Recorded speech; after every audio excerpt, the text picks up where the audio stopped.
EV Ramaswamy. इसलिए एक बात तो मैं पहले ही बोल देता हूं, जैसे कि कहा था सर ने अभी कि हम कैसे एक होंगे।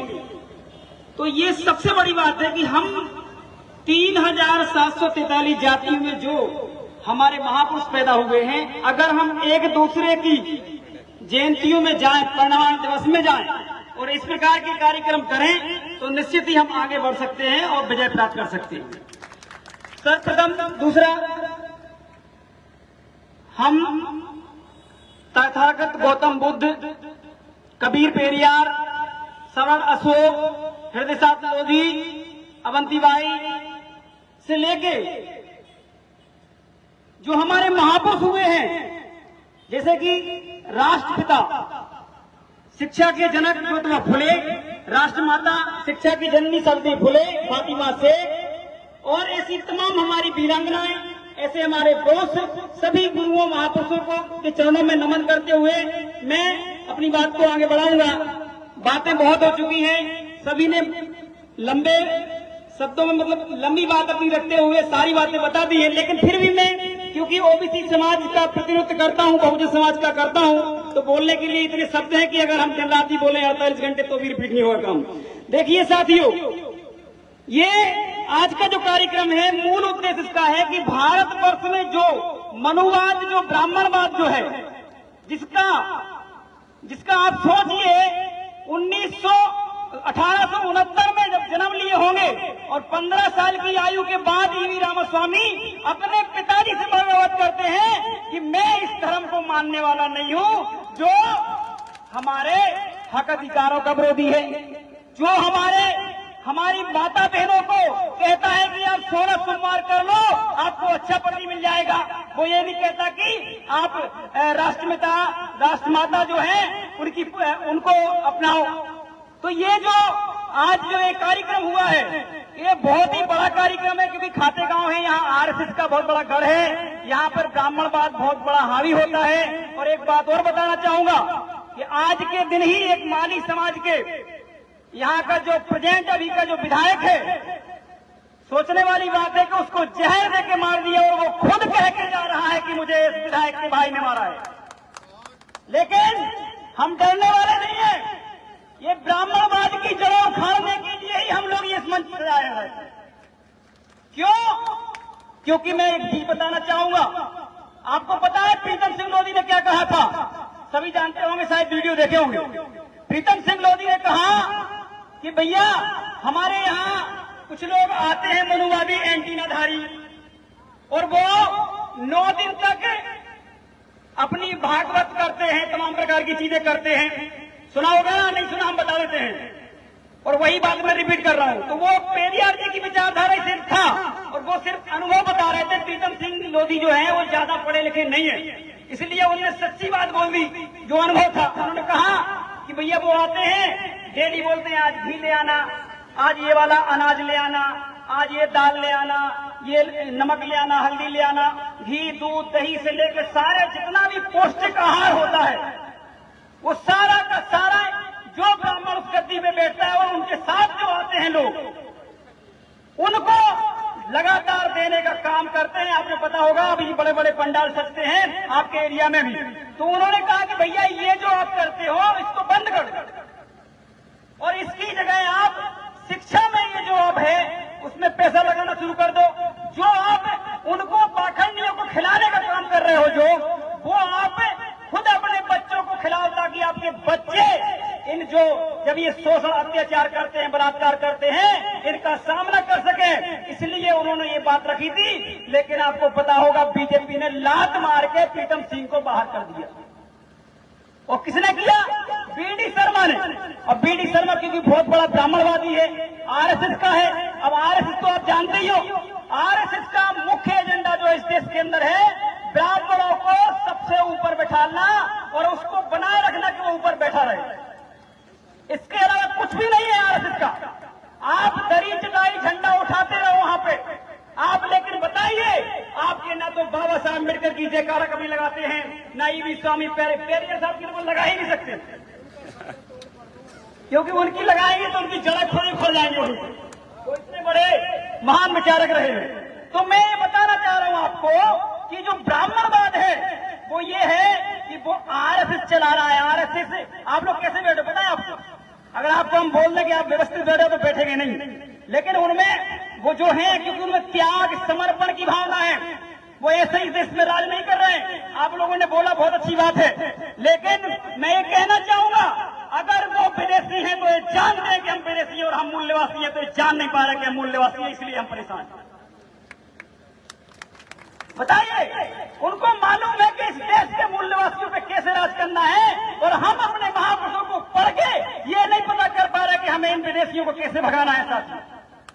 जबकि बाबा साहब भीमराव अम्बेडकर, ज्योतिबा फुले, सावित्री फुले, कबीर, सम्राट अशोक से लेकर हर किसी ने कहा कि ये अन्याय समाज है और 4000 साल पहले इस देश के अंदर आई है, ये आर्य है, ये हमारा भला नहीं कर सकते साथियों।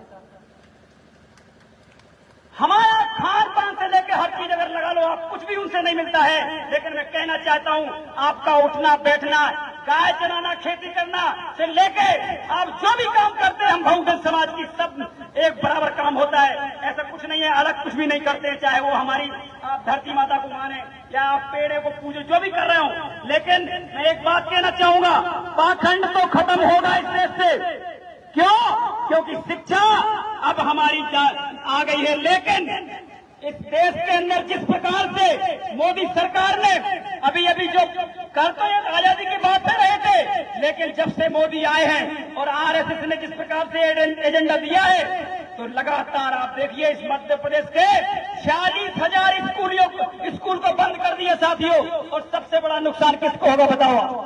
किसको? आदिवासी समाज को, एससी समाज को, ओबीसी समाज को। क्यों? क्योंकि ओबीसी एससी समाज थोड़ी सी चेतना आई थी, थोड़ा सा कुछ था, इसके बाद उसके स्कूल खत्म कर दिए। अब आप बताइए कैसे अपने बच्चों को पढ़ाएं? आदिवासी समाज कैसे पढ़ाएगा? और ये जो लगातार आपको पता होगा जब स्कूल खत्म कर देंगे तो आपके बच्चों को स्कॉलरशिप भी नहीं मिलेगी साथियों, है कि नहीं? ये बताइए। तो ये इसी लोग स्कूल खत्म कर रहे हैं और ये शिक्षा खत्म कर दी इन लोगों ने लगातार। और ये शिक्षा के जो बड़े बड़े स्कूल खड़े करे हैं, दिख रहे होंगे आपको, ये ब्राह्मण बनियों की संस्था बन गई है। यहाँ पढ़ाई लिखाई कुछ नहीं होता। मैं कह रहा हूँ यहाँ सिर्फ सिर्फ पैसा बटोरा जाता है।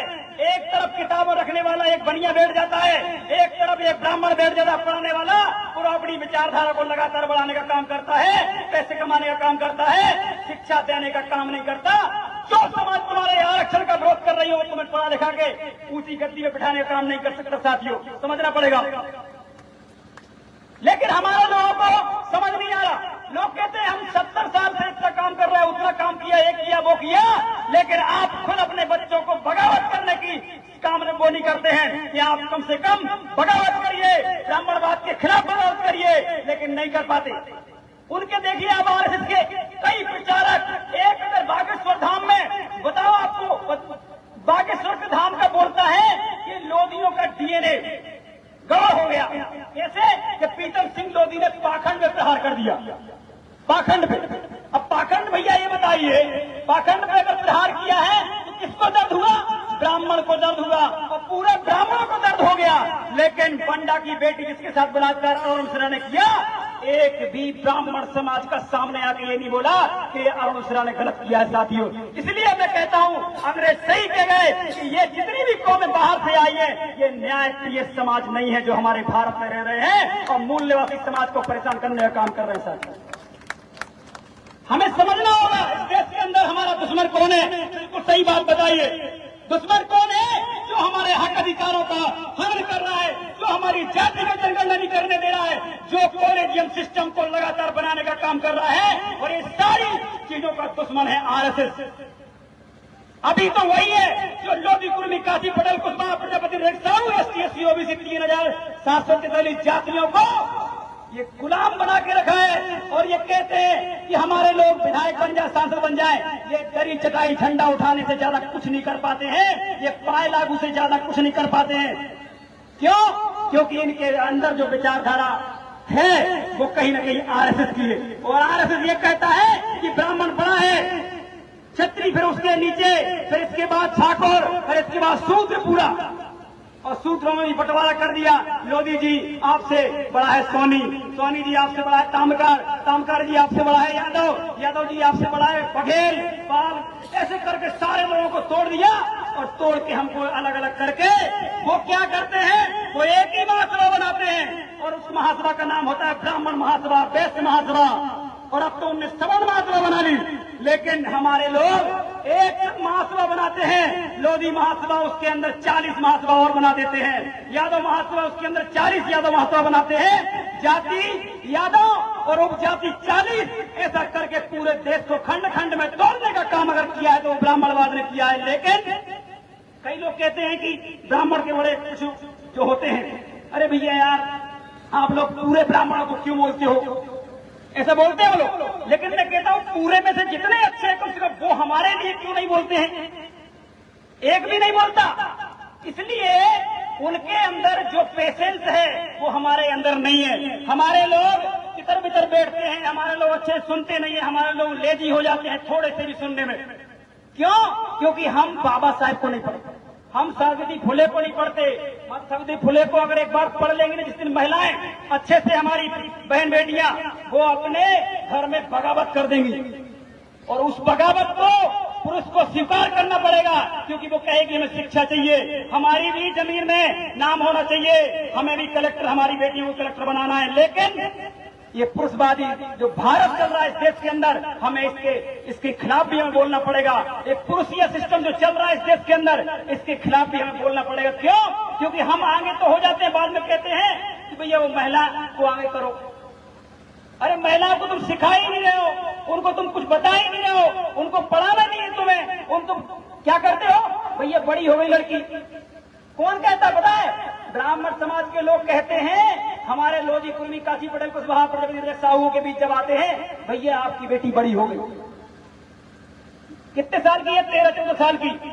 पिताजी बोलेंगे, माँ बोलेगी हाँ थोड़ी हड्डी में मस्त है। बोले अच्छा 1 साल रुक जाओ। बोलते कि नहीं बोलते? बताओ गलत बोल रहा हूं क्या मैं?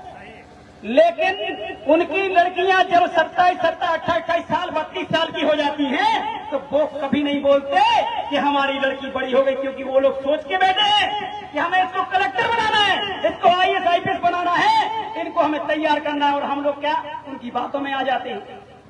तो ये हमको समझना पड़ेगा षड्यंत्रों का, कि जिस तरीके से इस देश के अंदर RSS जो है वो हमारे अंदर बीज जो बो रहा है कि ये तो यादव है। आपको बताऊं, जो वोट लेने का तरीका क्या करते हैं, अगर लोधी को मिल जाए, जी बैठे, लोधी को टिकट मिल जाए तो राहुल सिंह लोधी, क्योंकि लोधी है और वहां लोधी बाहुल्य है इसलिए टिकट मिला है। यादव को अगर कहीं मिल जाए तो उसको यादव क्योंकि बाहुल्य है। लेकिन एक ब्राह्मण बनिया और ठाकुर को मिल जाए तो हिंदू हृदय सम्राट जगदीश द्विवेदी को टिकट मिला है। बड़ा मिला, इस बात को समझ लो कि जब उनको मिलता है तो वो हिंदू हृदय सम्राट बन जाते हैं, और जब तुम्हें मिलता है तो वो जाति में तोड़ देते हैं। कहते हैं ये तो लोधी को मिला इसलिए। समझ गया ना मेरी बात को? नहीं, इस बात को आपको समझना होगा। साथियों, बात समझने की है। इस देश के अंदर जब तक हम महिलाओं को अपनी जागृत नहीं करेंगे, तब तक हम ये जंग नहीं जीत सकते हैं। क्यों?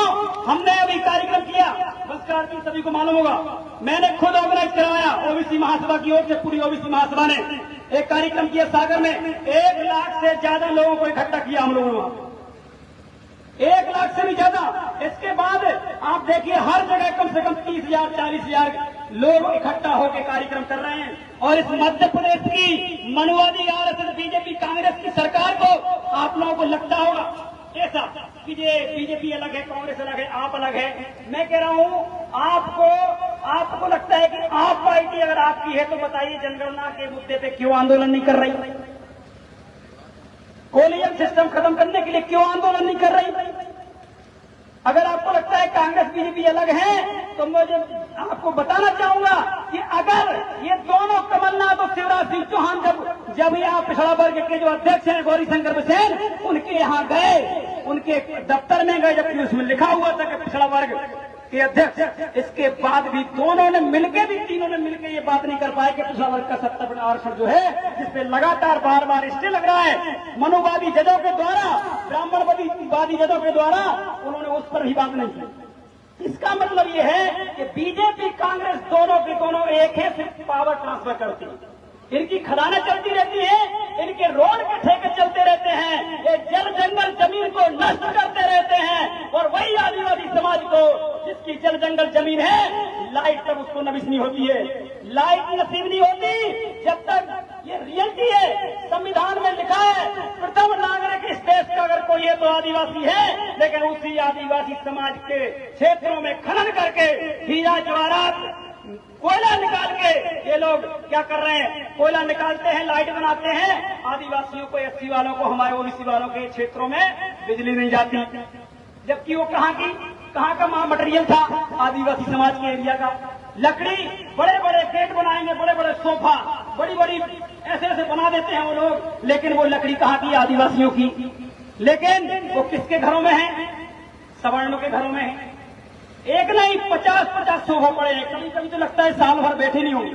कुछ लोग तो ऐसे भी हैं ब्राह्मण बनियों में कि एक मकान बंगला बना लिया और शायद 2 साल भी कोई नहीं गया उसमें, और 4-4 चपरासी लगे हैं। ये सिस्टम जो है अंग्रेजों से खतरनाक है साथियों। मैं अंग्रेजों का हितैषी नहीं हूँ। अंग्रेजों ने तो दासी प्रथा बंद करी है, अंग्रेजों ने डोली प्रथा बंद करी है, अंग्रेजों ने तो इस देश के अंदर जो बहुजन समाज था उसके हक अधिकारों की लड़ाई लड़ना शुरू की थी। तब जाके बाबा साहब अम्बेडकर ने बोला था कि हम इस देश में अब जब आजाद हो रहे हैं तो हम जा रहे, आप जा रहे हो, लेकिन एक बात मुझे करना है आपसे। तो बाबा साहब क्योंकि बहुत इंटेलिजेंट थे, दुनिया मानती है उनको, उनका चौतर पर दिमाग चलता था कि अगर इस देश में जो सवर्णों ने आजादी का बिगुल बगाया है, मैं ये नहीं कहता इस देश के अंदर कोई भी हो, चाहे विदेशी जो आज वाले हो, चाहे पहले आए थे, ये सारे के सारे इस देश के अंदर शोषण करने आए। उसी प्रकार से अंग्रेज भी आए थे, उनके एहतियाती बन नहीं है।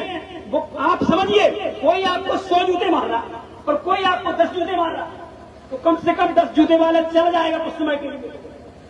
लेकिन आप लोग विचार कर लीजिए कि ये जो बाबा साहब अम्बेडकर फिर क्या करते हैं, जब देश आजाद होने लगता है और ये सब अंग्रेज जाने लगते हैं, तब अम्बेडकर जी वहां जाते हैं, जो गोलमेज सम्मेलन जो होता है वहां पे जाते हैं और वहां बात रखते हैं कि सर आप लोग जा तो रहे हो, लेकिन एक काम कर दीजिए, 85% जो समाज है, बहुजन समाज, जो मूल्यवादी समाज है, अगर आप आजाद कर गए और इनकी हक हिस्सेदारी डिसाइड करके नहीं गए तो ये फिर हमको उसी मनुवादी सिस्टम का गुलाम बना लेंगे। तो उन्होंने क्या किया, उन्होंने टेबल किया और वहां से तो जो साइमन कमीशन है उनको भेजा गया। इस देश के अंदर साइमन कमीशन ने पूरे देश में सर्वे किया, लेकिन यही लोधी, कुर्मी, काशी प्रसाद, कुशवाहा, यादव, प्रजापति, साहू एक बाल गंगाधर तिलक की बातों में आ गए। ऐसा नहीं है कि उस समय बाबा साहब भीमराव अम्बेडकर ने आपका सर्वे नहीं करवाया था। साइमन कमीशन ओबीसी समाज का सर्वे करने आया था, लेकिन बाल गंगाधर तिलक के कहने पे ये महाराष्ट्र में बड़ी सभा करता है बाल गंगाधर तिलक, और बाद में क्या करता है कि देखो भैया लोधी जी, और लोधी जी क्या चट्टी बने खड़े, इसके बाद भी क्या कह रहे हैं, उनको कह दिया कि भैया देखो तुम्हें वो वैसे बोलना नहीं चाहिए, ऐसा बोल रहा हूं, उनको क्या बोलते उस समय चमार बसोर बना देंगे, मतलब लोधी को चमार बना देंगे, यादव को बसोर बना देंगे। ये साइमन इसलिए आया है। और हमारे लोग तो अब जानते ही पढ़े लिखे थे नहीं, अब गुरुकुल में तो कभी पढ़ने मिला नहीं है, भले ही हिंदू हिंदू करते रहते हैं। बताइए कोई है जो एक व्यक्ति बता दे बहुजन समाज का कि मैं गुरुकुल में अभी पढ़ता हूं और पहले हमारे दादा परदादा पढ़े हो, है कोई नहीं है एक भी। इसका मतलब ये है, इस देश के अंदर जो सवर्णों ने और ब्राह्मणों ने जो आपके खिलाफ काम किया है, आप उन्हें समझने का काम नहीं किया, नहीं तो आपको भी गुरुकुल में पढ़ने का अधिकार होता, नहीं है ना। दूसरी बात बताना चाहूंगा, इस देश के अंदर जो बाबा साहब करके गए ओबीसी समाज के लिए, वो कोई नहीं कर सकता, क्योंकि जब ये सर्वे हो रहा था कि भैया ये पिछड़ा समाज है, तो ये जब धीरे धीरे हुआ तो बाद में ये सब लोधी, कुर्मी, यादव सब लोग खड़े हो गए। अब चट्टी बनियान को फटे हैं पैंट, इसके बाद भी कह रहे हम क्षत्रिय हैं। यही हुआ ना कि हम क्षत्रिय हैं, खाने हैं नहीं, इसके बाद भी हम क्षत्रिय हैं। इसलिए बता रहा हूं क्योंकि सर्वे जब हुआ तो राजस्थान का मीणा काय में आता है, एसटी में आता है, एसटी शेड्यूल ट्राइब में आता है, और मध्य प्रदेश का मीणा ओबीसी में आता है। इसलिए मैं ये उदाहरण बता रहा हूं कि दो समाज अलग अलग कैसे हो सकते। वो तब हुई जब तुमने खुद बगावत अपने खिलाफ करना शुरू कर दी। साइमन कमीशन लगातार कहीं कहीं गुर्जर भी एससी में आते हैं, कहीं कहीं लोधी भी एससी में आते हैं, लेकिन इस बात को अगर आप कुछ मनुवादी लोगों के, हमारे लोगों के बीच बैठोगे तो उनको कुछ समझ में नहीं आएगा। लेकिन ऐसा नहीं है। इस समय जो मध्य प्रदेश में जागृति आ रही है, मैं खुद प्रत्यक्ष आपके सामने हूं, ऐसी जागृति आ रही है। इस मध्य प्रदेश में तीसरा विकल्प सरकार बनाने लायक समझौता हो शुरू हो रहा है। यहां बोल के जरूर रिकॉर्ड कर लीजिए, मध्य प्रदेश के अंदर बीजेपी कांग्रेस की सरकार नहीं बनने वाली, लिख के रख लेना आप। क्योंकि जिस तरीके से जागृति चल रही इस मध्य प्रदेश के अंदर, ये लगातार अगर हमने 4 महीने भी चला ली, ज्यादा की बात नहीं करो, 4 महीने पाखंडवाद, ब्राह्मणवाद और सामंतवाद के खिलाफ अगर 4 महीने लगातार ये लड़ाई चला ली तो हम सत्ता कौन से इनको बेदखल कर देंगे। बीजेपी कांग्रेस में भी जो बैठे हैं, जो ओबीसी एसटी के लोग, वो भी बगावत करने लगे। आपको पता होगा पांजीलाल मीणा जी आज तक नहीं बोल पाए। क्यों बोले? क्योंकि उनको पता है कि आदिवासी समाज भी अब जाग चुका है। उन्हें मालूम है कि ओबीसी महासभा लगातार दिन रात मेहनत कर रहा है, आंदोलन करता है। उनको पता है भीम आर्मी लगातार इस देश के लिए महापुरुष की आवाज को बुलंद कर रहा है, सर्व अत्याचार के खिलाफ है। इसलिए वो भी अब बगावत करने लगे। वो भी ये जब पिटते हैं तो बोलने लगे, पहले ये बोलते नहीं थे साथियों। ये मैं रियल बता रहा हूं। और बीजेपी कांग्रेस में भी जो हमारे लोग बैठे, अब भाई क्योंकि राजनीति को उनको करना है, उनको नेता बनने का शौक है तो बनेंगे वो, लेकिन हमारे पास कोई ऐसे संगठन नहीं थे। काशीराम जी के बाद कोई ऐसा संगठन नहीं बना है, ये रियलिटी है, जिसके कारण हम फिर मनुवाद में चले। इसलिए अब मध्य प्रदेश के अंदर ओबीसी महासभा, भीम आर्मी, जेएस, तमाम प्रकार की जितनी पार्टियां हैं बहुजन समाज की, सब एक मंच पे आके और एक काम करते हुए इस सिस्टम को हम लात मारने का काम करेंगे। आप लोग देख लेंगे। और सबसे बड़ी बात, मैं क्योंकि बीच में भूल गया था, आरएसएस में जितने भी लोग काम करते हैं वो पंक्चुअल होते हैं, अनुशासित होते हैं। मैं उनकी तारीफ नहीं कर रहा हूं, मैं इसलिए कह रहा हूं हमारे लोगों में ये चीज नहीं है।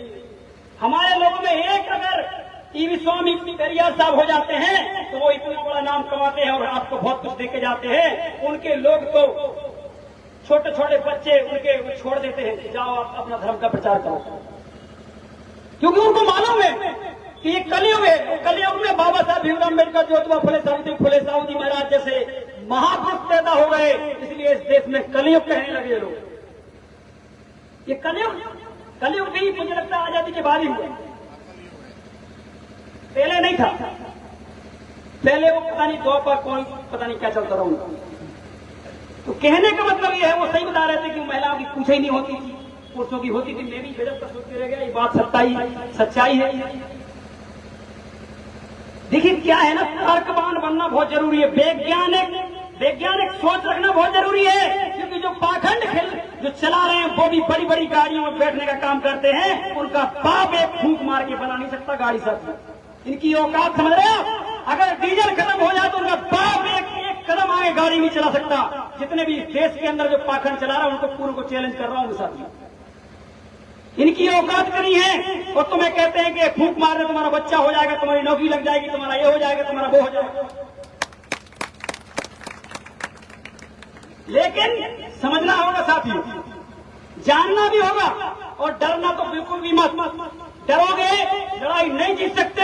अरे उस समय जब कोई खड़ा होने का नहीं, पेरियार साहब ने इतनी बड़ी लड़ाई लड़ी, बाबा साहब ने लड़ी, ज्योतिबा फुले ने, और मैं बताना चाहूंगा राष्ट्रमाता सावित्री फुले, पता नहीं कौन कौन सी जयंती आप मनाते रहते हो। लेकिन सच्ची बात यह है, अगर भारतवर्ष में कोई भी महिला हो, अगर कहीं से भी अगर शिक्षा मिलने का प्रावधान हुआ है और उस शिक्षा की लड़ाई अगर लड़ी है तो वो माता सावित्री फुले हैं, जिनको तैयार ज्योतिबा फुले साहब ने किया था। इसलिए आपको भी जिम्मेदार बनना पड़ेगा।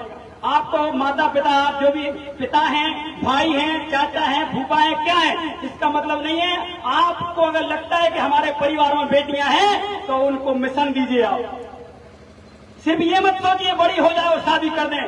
यही समस्या रही है हमारे समाज में, बहुजन समाज में, कि बड़ी हो जाए और शादी।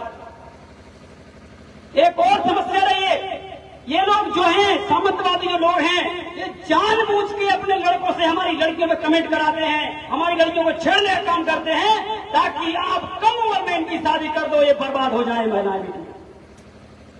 इसलिए आपको बगावत करना पड़ेगी, आपको क्रांतिकारी बनना पड़ेगा। मैं भी तो एक लड़का ही हूं ना, मेरी उम्र 33-35 साल है, कोई ज्यादा उम्र का नहीं हूं, लेकिन मुझे समझ में आ गया, मुझे ये पक्का समझ में आ गया कि इस देश के अंदर अगर कोई सबसे बड़ा हथियार या पवित्र ग्रंथ है तो वो संविधान है। इसके अलावा सब झूठ लिखा हुआ है, सब मन गलत लिखा हुआ है। किसी के बाप में औकात नहीं है कि वो अपने भगवान को यहां बुला के बता सके कि देखो ये भगवान है। हमें समझना पड़ेगा। और ये डर के आप अगर बोलो कि भैया हम पेरियार जी की जयंती मना रहे हैं, धीरे धीरे मना ली, हो गया काम, अरे खुल के बोलो भाई उनके विचारों को।